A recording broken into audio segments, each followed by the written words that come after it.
కానీ ఆ కొంత మజాక్ బాబు చేస్తుండేవారు మీతో అన్నారు. కొంత మీతో మజాక్ చేస్తుండేవారు అని.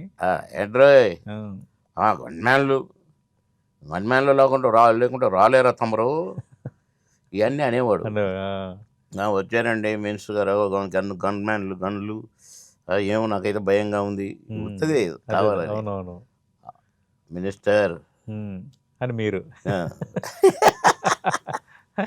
అట్లా నవ్వు అంటే అలా లోపల లోపల నవ్వుకునేటోడు. అవును. అట్లా సజోవియాలుగా ఉండేది. ఓకే. ఓకే. అదే అన్నం ముద్దలు కూడా మీకు తినిపించేవారని అన్నారు. అవునండి. అవును. ఒకే ప్లేట్లో తినేవాళ్ళం. ఓకే. ఏ రారా నేను ముద్దలు పెడతారా నీకు అని పెట్టేవాడు.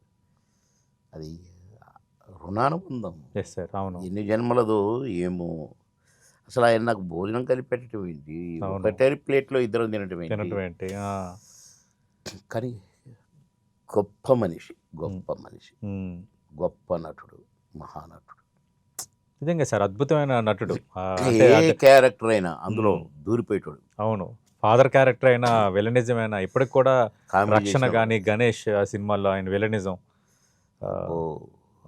కామెడీ కానీ కళ్ళు గిళ్ళు ఎన్ని. అవును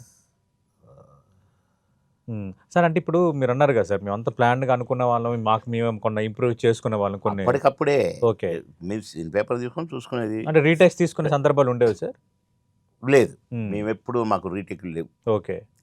ముందు చదువుకునేటోళ్ళం, ప్రిపేర్ తర్వాత ఓన్ చేసుకునే వాళ్ళం కమాన్ అని. అందుకే మేము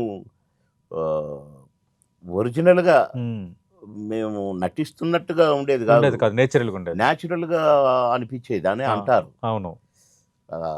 అలా అనిపించడానికి కారణం ఏంటంటే మేము ఓన్ చేసుకొని మా ఇప్పుడు ఇట్లా బాబు మోహన్ కోట లాగానే అంతే సార్. కానీ ఆ క్యారెక్టర్ని వదిలేటోళ్ళం కాదు మళ్ళీ.